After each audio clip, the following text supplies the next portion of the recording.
Oi, gente, tudo bem com vocês? A Pro aqui mais uma vez, né? Iniciando com os alunos aí do terceiro ano, mais uma videoaula, mais uma oportunidade de aprendizagem para vocês. A Pro fica muito feliz quando acessa as aulas e vê que vocês estão realmente aprendendo, assistindo.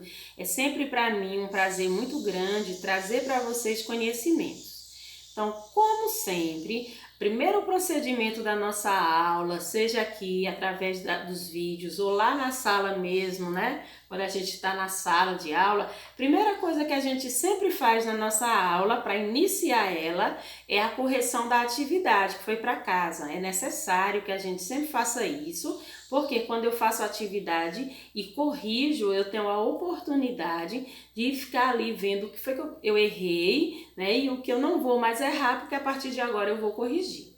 Então a Pro vai pedir a vocês, alunos do terceiro ano, que peguem aí o livro e abram na página 408. Isso é a aula do livro de ciências, né? 408 aí do livro de vocês. Deixa a Pro pegar aqui para fazer para vocês, página 408.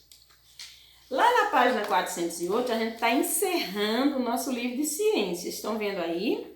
Eita, Progil, a gente vai ficar sem aula de ciência? Não, de forma alguma. A gente vai rever aí todos os conteúdos do nosso livro, né? A Pro vai revisar, refazer aulas, e é sempre uma oportunidade para quem não aprendeu ver novamente. A gente vai retomar lá para o início do nosso livro, fazendo de novo aulas, falando sobre tudo que tem que se falar e fazendo atividade aí no nosso caderno, atividade xerocada.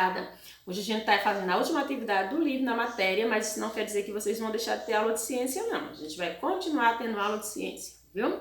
Então vamos aí para a nossa correção. O primeiro diz: teste seus conhecimentos. Letra A. Como são chamados materiais que permitem a passagem da luz? Dê exemplos. São chamados, né? Os materiais que permitem a passagem da luz são chamados de transparente, né? Exemplo, vidros, né? Vidros são exemplos de materiais transparentes. B. O que são materiais translúcidos? Dê exemplos desses materiais.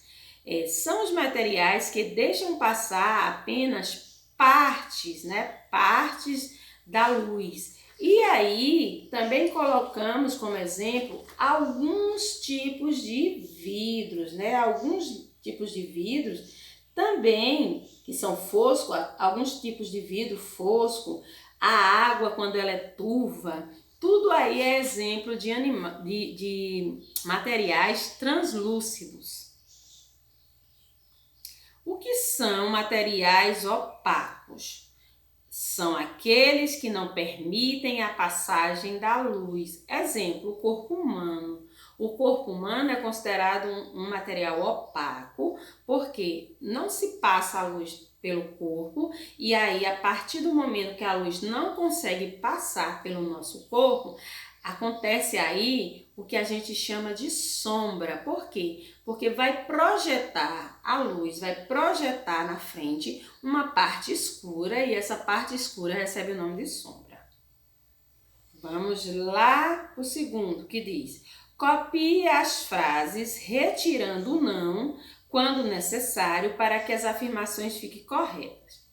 Na letra A, não vamos tirar, vamos copiar a frase do jeito que está assim, ó. Os materiais transparentes quase não produzem sombras, pois deixam passar a luz. Então a gente vai dizer aí, ó, a resposta da letra A vai ficar assim, ó. Os materiais transparentes quase não produzem sombra, pois deixam passar a luz.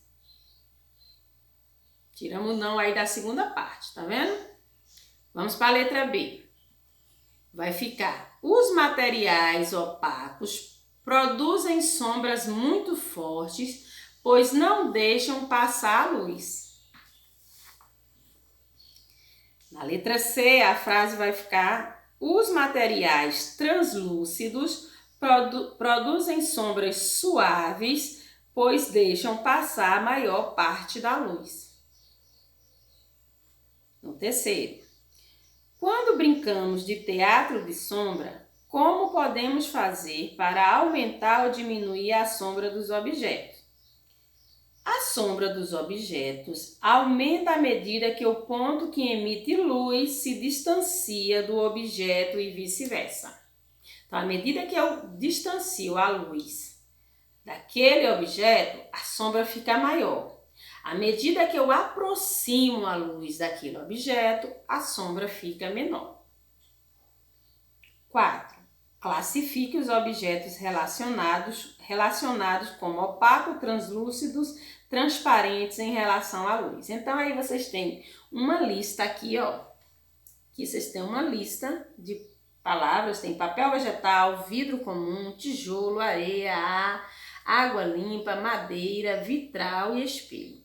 E nas outras colunas é a coluna do opaco, translúcido e transparente. Então, a prova vai dizer o nome do material e vai dizer a coluna que vocês vão assinalar.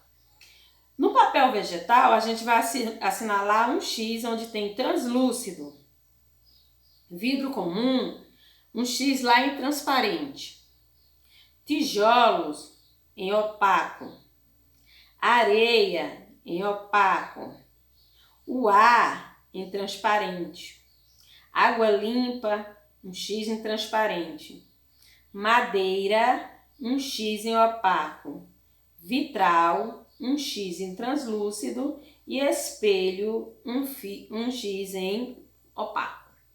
A prova vai pedir que vocês coloquem agora a data aí da nossa correção de hoje, né? E vão pegar o livro de português. A gente vai lá para o início do nosso livro e hoje a gente vai trabalhar aí com um texto chamado O Colecionador. Só que antes de trabalhar com esse texto, a gente vai descobrir aí qual o gênero textual desse texto. Então, antes de trabalhar a interpretação, vamos descobrir aí o gênero textual. Hoje a gente vai trabalhar com o gênero textual histórias em quadrinhos.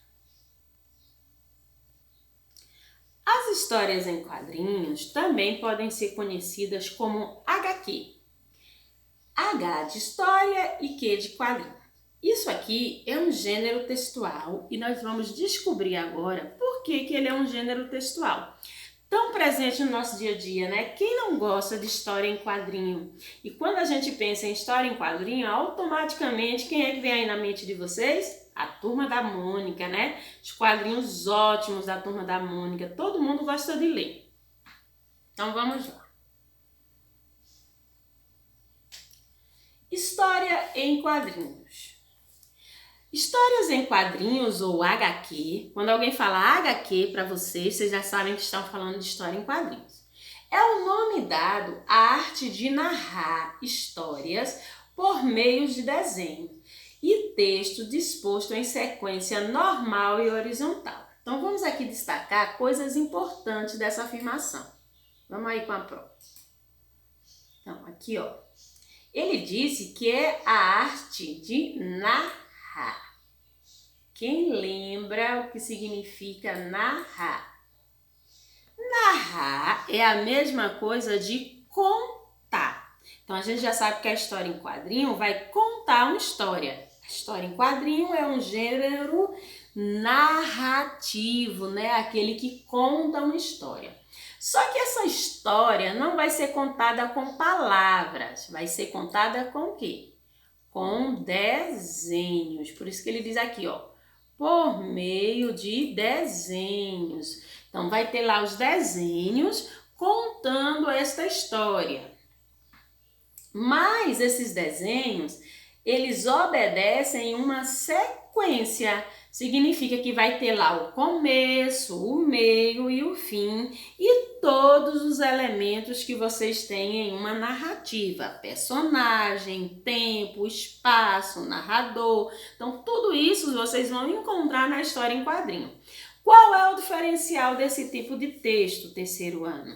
Esse tipo de texto vai trazer para vocês a história contada por desenho. Por isso que é tão bom história em quadrinho, porque os desenhos ali nos ajudam a entender, né? Ó, Vendo? Vai ter a presença dos desenhos e as falas, o que o desenho fala está escrito em balões, né? A gente tem os balões para nos ajudar a entender o que é que eles estão falando na história. Então, nesse primeiro slide, a gente já sabe duas coisas sobre as histórias em quadrinho. Que eles vão contar uma história e que essa história vai ser contada por meio de desenho. Então, vamos aí para frente. Essas histórias possuem os fundamentos básicos da narrativa: enredo, personagem, tempo, lugar e desfecho. No geral, apresenta a linguagem verbal e a linguagem não verbal. Então, aí trouxe uma afirmativa que a gente vai analisar aqui para entender.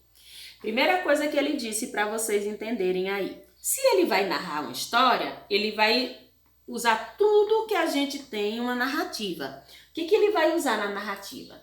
Ele vai usar personagens, porque você está contando história, essa história aconteceu com alguém. Então, ele está ali utilizando personagens. Ele também vai usar o quê? O tempo, né? O tempo. Quando essa história aconteceu, a história também precisa ter o tempo. O personagem apareceu ali e vai aparecer também quando o personagem passou pelaquela história que está sendo narrada. Outra coisa que eu possa perceber nas histórias em quadrinhos, vai ter o espaço. O que é o espaço na história? É onde a história aconteceu. Tudo isso precisa estar lá na história em quadrinho através de exemplos. A gente sempre vê ali na Turma da Mônica, né? Tem sempre aquele negócio. Um dia de tarde, ou então um dia na rua do bairro, um dia na casa da Mônica, sempre vai ter isso aí. Por quê? Porque eu preciso saber quem é o personagem da história. Qual foi o tempo, quer dizer, quando aconteceu e onde aconteceu. Mas percebam que aí ele trouxe para vocês duas palavras que não fazem parte do nosso cotidiano, né, do vocabulário aí de vocês. Que essas aqui, ó, gente, deixa eu mostrar aqui, marcar para vocês aqui, ó. Essa aqui, ó, chamada linguagem verbal e linguagem não verbal, né? Ele fala essas duas palavrinhas aqui e eu tenho certeza que vocês não sabem me dizer o que é, né? Vocês sabem me dizer aí o que significa linguagem verbal e linguagem não verbal? Não, mas a prova vai trazer para vocês agora, para ninguém nunca mais esquecer o que é uma linguagem verbal e uma linguagem não verbal. Primeiro, a linguagem verbal é aquela que utiliza palavras. Então, quando se escreve alguma coisa, eu estou usando a linguagem verbal. Quando lá tem, na história em quadrinhos, balões com as falas do personagem escrito, palavras escritas dentro do balão, a gente está trabalhando com a linguagem verbal. Mas tem hora na história em quadrinho que não tem palavras, né? Dentro do balão tem o quê? Alguns desenhos. Então, nessa hora, quando ele utiliza só um desenho, a gente está falando da linguagem não verbal. Então, linguagem verbal é quando a gente utiliza palavras para passar a mensagem. E não verbal é quando a gente utiliza desenho. Quer um exemplo?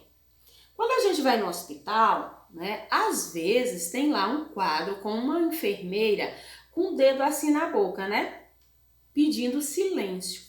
Não tem nada escrito lá, não tá escrita a palavra silêncio, mas só pelo fato dela estar com o dedinho na boca, assim, na frente da boca dela, nós já entendemos que ali é pra gente fazer silêncio. Então, aquela linguagem que só tem a enfermeira com o dedo na boca é a linguagem não verbal, porque a gente utilizou o desenho para poder passar a mensagem.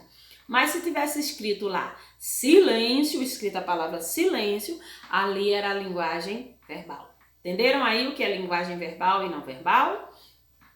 Vamos aí. Isso está presente nas nossas histórias em quadrinho. Vai ter momento que tem a escrita dentro do balãozinho, vai ter momento que não tem nada a não ser um desenho.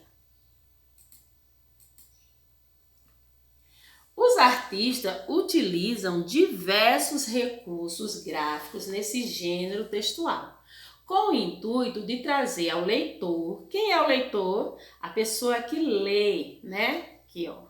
Deixa eu destacar para vocês aqui. Leitor, aqui, ó. Leitor é a pessoa que lê. A pessoa que lê uma história é um leitor. Então, ele vai trazer para o leitor, trazer o leitor para dentro da história contada. Para comunicar as falas dos personagens, por exemplo, são empregados balões com textos escritos. Então, tá lá o desenho do personagem e em cima do personagem, o que é que a gente encontra nas histórias em quadrinhos, gente? Os balões, né? Balões com textos escritos. O formato desse balão também transmite intenções. Existe na história em quadrinho diversas formas de balões e cada uma dessas formas tem ali uma utilidade. A partir do momento que a gente vê o modelo do balão, a gente já sabe o que está sendo transmitido, qual é a mensagem que ele quer transmitir. Vou trazer para vocês aqui alguns modelos de balões que vocês podem encontrar na história em quadrinho. Então, tem esse aqui que é o mais utilizado, que é o balão de fala, quando alguém vai usar a linguagem verbal, né? Você viu meu livro, né? Linguagem verbal, balão de fala. Quando a pessoa está pensando em vez de falando, a gente utiliza esse tipo de balão aqui, que tem as bolinhas, né? Onde estará meu livro? Então, aqui é um balão de pensamento. Esse aqui, todo arrupiado desse jeito, é quando alguém na história em quadrinho está gritando, né? Não! Então a gente já sabe que ali ela está gritando, só pelo fato de ver esse balão aqui dessa forma. Esse que tem um monte de tracinho fazendo balão, é um balão de cochicho. Quando alguém está falando baixinho no ouvido do outro, ele utiliza esse balão aqui, ó, esse modelo, que é um monte de tracinho. Esse em forma de coração já dá pra gente ter uma ideia, né? Que é o balão de amor. Acho que estou apaixonado. E esse de ideia, ele usa a linguagem não verbal. Por quê? Porque aqui não tem nada escrito, só tem um desenho de uma lâmpada. E quando a gente vê o desenho dessa lâmpada, a gente sabe que a pessoa teve o quê? Uma ideia. Então, passou a mensagem sem escrever, somente através de um desenho.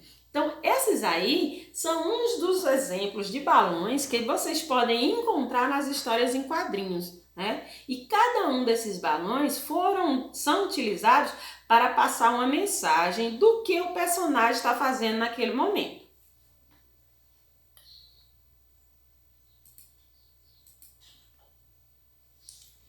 Outra coisa que vocês vão encontrar muito nas histórias em quadrinho é a presença dessa palavra aqui, que a Pro vai destacar. Bem estranha, né? Essa palavra aqui, ó.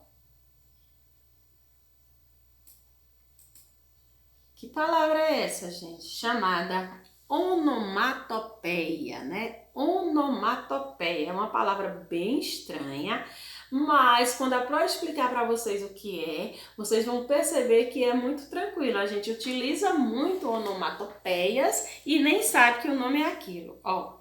Há também a presença das onomatopeias, causando certa animação à história, por meio dos sons produzidos por pessoas. Zzz, para sono, RRR para rosnado de um cão, né, e outros. E por ambientes como crass, quando para a batida de um carro, ou bum, para a arrebentação de uma explosão. O que é uma onomatopeia? Onomatopeia são sons que a gente utiliza, né, para representar alguma coisa. Tipo, nas histórias em quadrinhos tem um carrinho lá e daqui a pouco sai um som assim, vrum, né? Significa que o carro está acelerando. Daqui a pouco tem lá uma pessoa de frente da porta e aí tem um som assim, toque, toque, toque. Significa que ali a pessoa está batendo. Então, o som está representando o que a pessoa está fazendo. Quando a gente utiliza sons para representar alguma coisa, significa que eu estou usando onomatopeias. Esse nome bem estranho é muito utilizado nas histórias em quadrinhos. A Pro trouxe aqui para vocês alguns exemplos. Ó, aparecem para imitar barulhos, ruídos, sons e movimento. E nem precisam ser só de pessoas, podem ser de animais, objetos e coisas. As onomatopeias representam isso. Esse homem aí, esse desenho que a Pro trouxe, daí está fazendo nhaque. Significa que ele está fazendo o quê, gente? Dando uma bela mordida neste hambúrguer que ele está comendo. Outras onomatopeias que a gente utiliza muito nas histórias em quadrinho, ó. Din-dom. Din-dom imita o som da campainha. Toque-toque imita o som de uma batida na porta. Atim imita o som de uma pessoa espirrando. Bum imita o som de uma bomba. Buá imita o som de um choro. E nhaque imita o som de uma mordida. Então, todos esses sons que são utilizados para representar alguma coisa é chamado de onomatopeia. Então, sempre que vocês ouvirem esse nome aí bem estranho, vocês vão saber que está se referindo a sons que representam alguma coisa nas histórias em quadrinhos.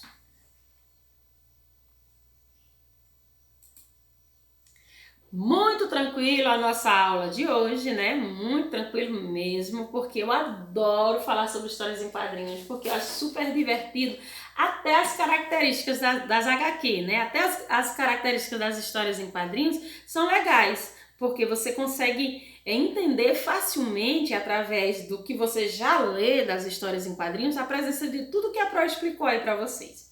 Então, vocês vão fazer a leitura da página 55 do livro de vocês, de português. O nome do texto da história em quadrinho é O Colecionador. Depois, vocês vão aí passar para a página 56 e 57, que é a interpretação do texto falando sobre as HQs, sobre as histórias em quadrinhos. Então, vamos ficar por aqui, meus amores, e até a nossa próxima videoaula.